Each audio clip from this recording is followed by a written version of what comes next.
Bonjour les amis, bienvenue sur PowerTrade, la chaîne des stratégies d'investissement simples et efficaces. Allons voir tout de suite les tableaux récapitulatifs des différents portefeuilles que nous gérons et on va commencer par le portefeuille PowerTrade qui gagne 6,42%.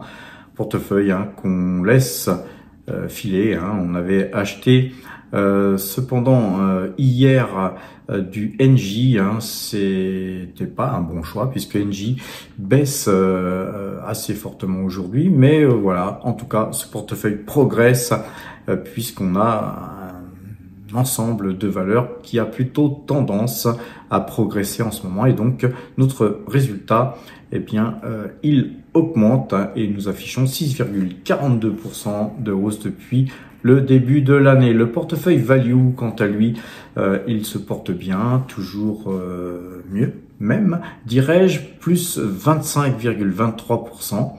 Et le portefeuille Mine va mieux que mieux, puisqu'il gagne 35,66% au moment où je vous parle. Alors c'est un portefeuille, voilà, 35,72%, ça vient de bouger. C'est un portefeuille uniquement, bien sûr, puisque c'est le portefeuille mine uniquement, investi sur des mines. On est surtout sur des minières qui sont cotées au Canada, les amis. Le portefeuille croissance, relève un petit peu la tête. Nous sommes à plus 0,96%. avec notre plus grosse ligne qui est sur BYD. Donc évidemment, vu qu'on a une grosse ligne BYD et que BYD a baissé dernièrement, eh bien voilà, ça a pesé sur notre résultat. Mais n'oubliez pas, nous avons pas mal d'espèces pour faire feu si occasion il y avait. Le portefeuille débutant, il augmente encore. Nous sommes à 28,09% de hausse. Et c'est un portefeuille pareil, qui se porte super bien avec très peu d'espèces, puisque nous avons moins d'1% d'espèces non investies. Mais bientôt, nous allons avoir un investissement qui se profile, puisque c'est un tout petit portefeuille qui est constitué de nos YouTube AdSense, de nos primes de parrainage. Et donc, voilà, petit à petit, dès qu'on a de l'argent, on réinvestit cet argent qu'on a gagné. Dès qu'on en a assez, on les met dans les espèces, on les transfère dans les espèces et puis on achète des valeurs. Alors soit on consolide les valeurs existantes, soit on achète de nouvelles valeurs. Pour l'instant, on n'a pas eu trop l'occasion d'arbitrer, mais voilà, c'est un portefeuille qui commence à être mature, qui était parti de zéro il y a 36 ou 37 mois. Et de ce fait, on a mis de l'argent de côté avec nos AdSense qui étaient capitalisés. Puis à un moment donné, on a démarré et vous voyez qu'on a en portefeuille du Alphabet, du Total Energy, du Alibaba, Pfizer et du Nike. Nike qui se porte bien d'ailleurs en ce moment. Alors, allons voir les graphiques, les amis. Et les graphiques sur TradingView, on va commencer à regarder le silver. Vous savez que je vous le dis depuis quelque temps qu'il est en train de se passer quelque chose sur le silver.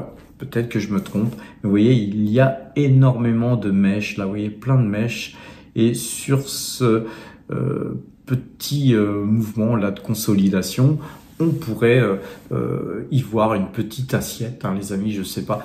Mais en tout cas, on est en train d'attaquer. Chaque jour qui passe, on essaye d'attaquer plus haut. Et on voit que si ce trend blanc n'est pas cassé, on est plutôt bullish, nous, puisque c'était ces points-là. Vous voyez que tous ces points qu'il y avait ici, ici et encore beaucoup plus bas. Vous voyez que là, c'est vraiment un mouvement très haussier. Et puis, on a cassé, somme toute, tous ces plus hauts, on a cassé à chaque fois ces ATH et puis ensuite on a cassé cet ATH pour ensuite casser vraiment des points qui étaient dans l'inconnu. Là actuellement nous sommes sur du 37 dollars sur le silver, les amis, c'est plus 0,92%. Perso, voilà, en tout cas on conserve précieusement, les amis, nos minières argentifères en tout cas. Sur l'or, alors sur l'or c'est moins flagrant, mais sur l'or on a eu un très gros mouvement haussier. Hein. Vous voyez qu'on était en octobre 2023, on était sur les 1829 dollars l'once. On est à 3329 dollars l'once. Donc on a fait un gros parcours haussier qu'il n'y avait pas eu sur l'argent. Et donc sur l'argent, on est sur du rattrapage, hein, les amis. Et donc c'est ce qu'on appelle le gold-silver ratio. Vous savez que on n'a jamais eu une si grosse différence entre l'or et l'argent. Et donc rattrapage, il y a peut-être, mais c'est vrai que l'argent est vraiment sous-évalué parce qu'il y avait des gens qui shortaient toujours l'argent.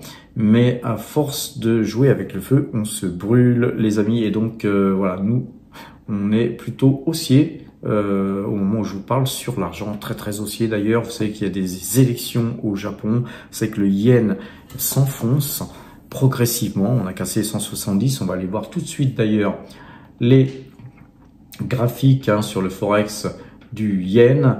Vous savez mon différend que j'avais avec Charles Gave qui lui avait mis 25% de son portefeuille.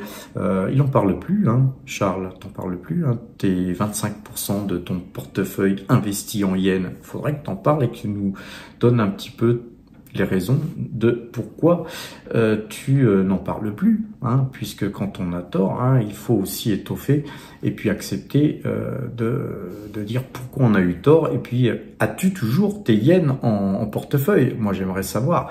En tout cas, pour l'instant, blague à part, les amis, le yen, il est super bearish, hein, quand le graphique monte, c'est que c'est l'euro, hein, qui monte.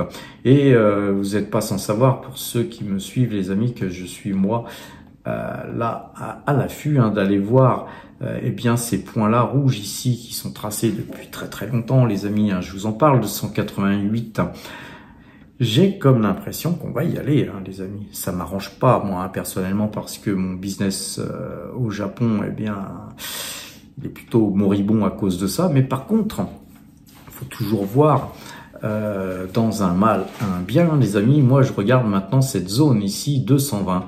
Sur les 220, imaginez, quand on sera ici, moi, je me verrais bien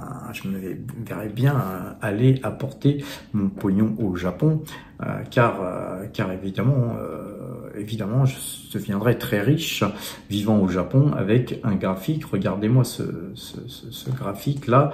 On était seulement en juin 2016, on était à 106. C'est-à-dire que ne serait-ce qu'à cette date-là, 2016, entre juin 2016 et aujourd'hui, le yen a perdu 64-65% de sa valeur. Si on se met en monthly, on va se mettre en monthly, c'est bien pire, les amis, parce que en monthly, si vous regardez sur cette zone-là qui était octobre 2000, on était à 90. Et à 90, c'est énormissime, les amis. Et vivre au Japon, c'est somme toute très sympathique, car vous y êtes en sécurité, vous y êtes bien soigné, il n'y a pas de vol, il n'y a pas de problème majeur comme on voit en France. Le pays est d'une propreté exceptionnelle, un vrai petit paradis, quoi. Donc, on attendra cette zone de 220, les amis, puis j'ai l'impression qu'on va peut-être y aller beaucoup plus vite que prévu, car voilà, on a l'impression là, quand on regarde le graphique, que qu'on a cassé des zones importantes et qu'on pourrait aller en s'accélérant, hein, vers ces points de 220. Donc, eh bien, l'avenir nous le dira. J'espère que Charles, tu t'as mis un stop quand même, hein. S'il te plaît, faut quand même protéger ton capital. Alors, soyons sérieux. Regardons les cryptos et on se met en daily, et en daily, on voit qu'on a vraiment bien cassé, hein, on a bien cassé ce trend. Hier, on l'avait cassé déjà, on était revenu en dessous. Vous avez dit, hein, qu'il faut attendre la bougie du lendemain. Et là, eh bien, on recasse encore, mais peut-être qu'on va revenir en dessous, hein. Qui sait? Donc, on attend la bougie du lendemain avant d'opérer, évidemment, sur le Bitcoin qui a l'air plutôt bullish en ce moment. Il faut bien le dire. Allons regarder à présent nos valeurs. Plus forte hausse, eh bien, c'est Deep Value Driver, hein, dans les valeurs qu'on a en portefeuille. là on a un croisement de moyenne 2 jours, 12 jours. Eh bien, c'est une valeur intéressante, hein. Si vous dézoomez, vous voyez qu'on est sorti de ce canal baissier. On a eu une belle sortie, hein, qui vous permettait d'extraire de la performance, hein, même sur croisement de moyenne mobile 2 jours, 12 jours. Et puis là, on recroise. Donc, on a fait le pullback et on repart. Donc là, c'est vraiment le bon moment, hein, pour les gens qui s'intéressent à l'analyse graphique. C'est vraiment le top départ, les amis, sur normalement, hein, sur un bon mouvement qui est confirmé. Alors, on a donc Avino, hein, qui monte de 2,39%. On est donc sur l'argent, hein, sur Avino, les amis. Une valeur que je vais moi surveiller, car j'aimerais bien qu'elle baisse un petit peu pour pouvoir en reprendre un petit peu. Vous savez qu'on avait, nous, acheté ici, on avait revendu ici, puis on est revenu à bon compte.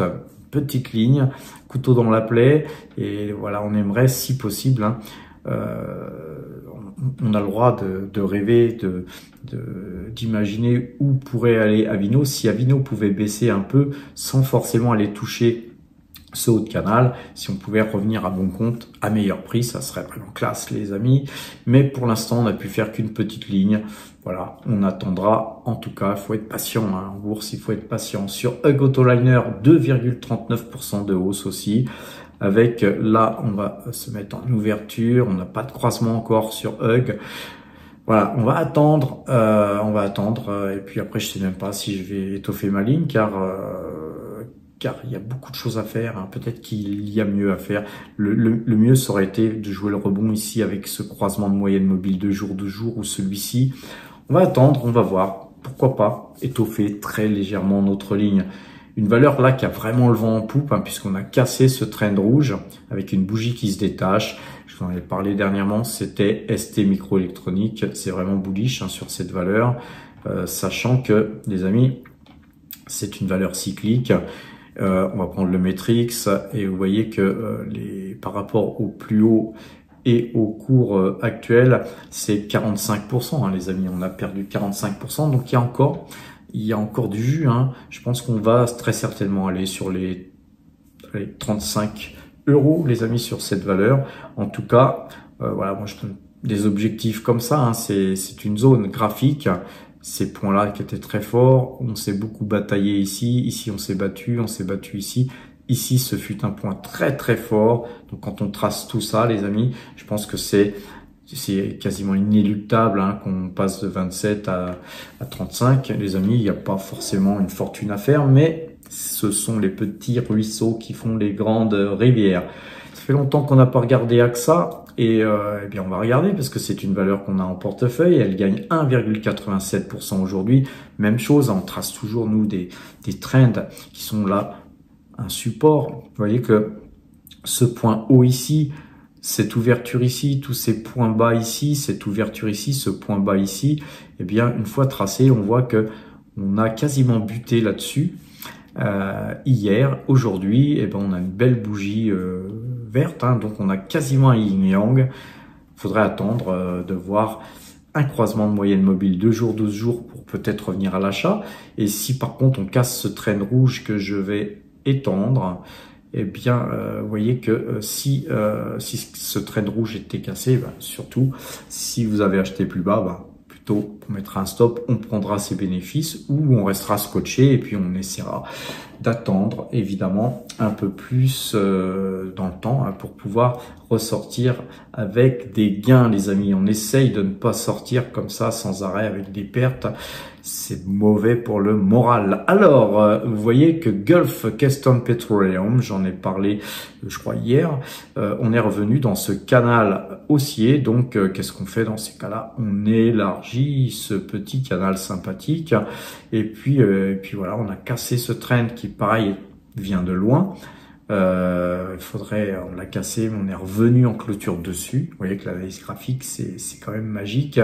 Il suffirait de voir une bougie se détacher de ce trend pour espérer aller voir les 244, 245. Donc voilà, il y a du chemin à parcourir. Nous, on est confiant sur le titre, on reste en pause. Fresh Nilo.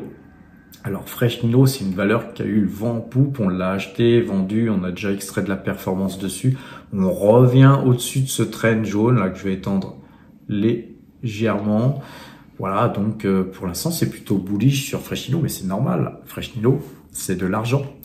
Donc puisqu'elle extrait de l'argent, quand les cours de l'argent, elle a tendance à suivre les cours de l'argent. Une autre valeur dont je vous ai parlé hier, c'était Thermador. D'ailleurs, je vous en parle souvent. Ça fait longtemps qu'on était aussi scotché sur Thermador. Vous savez que Thermador, j'adore. J'adore surtout quand elle monte.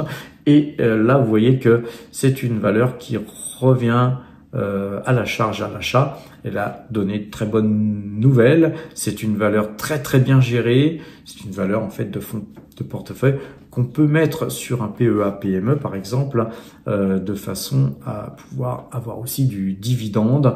Et bien quand son portefeuille PEA est plein, l'idéal c'est d'avoir par exemple du Thermador dans son PEA PME. Alors MPC Container, elle revient tranquillement, peut-être aller réintégrer son canal haussier. L'avenir nous le dira. Pour l'instant, c'est plutôt vendeur sur ce titre, puisqu'on avait cassé ce canal haussier par le bas. Quoi vous dire, on va regarder Collective Mining. Vous savez que c'est une valeur qu'on avait achetée aussi pareil. Vous savez que souvent, sur cette chaîne, on vous donne des bons plans quand même. On a fait souvent beaucoup plus que 100% et en peu de temps. En général, on ne fait pas du 100% en 10 ans. Souvent, c'est en 3 à 4 mois. Vous voyez que là, par exemple, sur Collective Mining, en janvier, on avait acheté sur la zone des 6,70. On avait revendu ici sur la 15,10 de mémoire ou 15,11. Et donc, on avait fait plus de 100% là-dessus, et c'était en juin, c'est-à-dire qu'en 6 mois, on avait fait 108% de mémoire. Ce sont des choses qu'on sait faire, les amis. Vous savez que parfois, le swing trading, c'est bien, mais quand on a des convictions fortes, il faut laisser le marché s'emballer. Là, on a eu, après une période un peu d'incertitude, sortie, puisque incertitude égale diamant, sortie de diamant par le haut, on avait fait l'objectif, et puis là, vous voyez qu'on retape l'objectif. Je serais pas étonné de voir ces 3 points hauts là exploser, les amis, prochainement, car Collective Mining, ça extrait de l'or, mais c'est aussi des projets argentifères.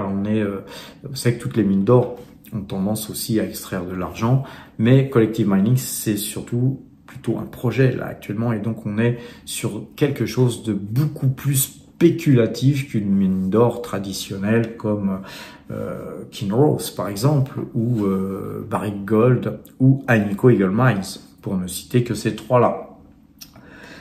Voilà les amis, je pense vous avoir tout dit sur les valeurs qu'on a en portefeuille, mais on va terminer les amis sur quelques valeurs qu'on adore comme Thermador, et peut-être même plus que Thermador, c'est Alphabet. Et vous voyez qu'Alphabet gagne 0,31%. Aujourd'hui, c'est pas grand-chose, mais croisement de moyenne mobile 2 jours, 12 jours, elle est dans son petit canal haussier sympatoche. Nous sommes là avec une figure en double bottom. Vous avez un bottom ici, un bottom ici. Patience les amis, je pense qu'on va casser la ligne de coup et puis on va aller sûrement très très haut sur Alphabet. Je sais pas, c'est un sentiment que j'ai comme ça, mais en tout cas, voilà, on peut avoir des sentiments, mais on regarde toujours l'analyse graphique, on regarde les chiffres que publient les sociétés, mais on voit que quand on regarde les chiffres, qu'Alphabet est la moins chère des GAFAM en termes de PER, ROE, etc. Donc c'est une belle valeur, franchement, à avoir en fond de portefeuille, surtout qu'elle porte beaucoup de projets et qu'elle est bien investie, notamment dans Starlinks par exemple. Et donc c'est vraiment une valeur qui est un peu sous les radars finalement en ce moment. Et donc voilà, il faut toujours profiter quand personne ne joue la valeur pour être contre à rien et pas faire comme les autres, les amis. Ceux qui s'enrichissent sont ceux qui ne font pas comme les autres. Ceux qui sont des suiveurs et qui font comme la masse, eh bien, ils font comme la masse et pas plus. C'est-à-dire qu'ils survivent, ils vivotent. Voire, ils sont un petit peu légèrement au-dessus de la moyenne, mais s'il faut se tenter de ça, les amis, c'est bien triste. Alors regardons, eh bien, une des valeurs qu'on aime bien aussi, qu'on adore, c'est Mineros. Mineros ne fait rien aujourd'hui, 0%. Donc, en tout cas, on va se mettre en clôture. En tout cas, on a un croisement de moyenne mobile 2 jours, 12 jours sur Mineros, les amis. Je dis ça, je dis rien. Alors, on termine sur les 2 dernières valeurs qui peuvent vous intéresser. C'est d'abord et avant tout, c'est Total Energy qui était bien parti là aujourd'hui. Et là, on se remet en ouverture. On a donc un croisement de moyenne mobile 2 jours, 12 jours sur Total Energy. Et ça fait bien plaisir. Par contre, la bougie se redégonfle.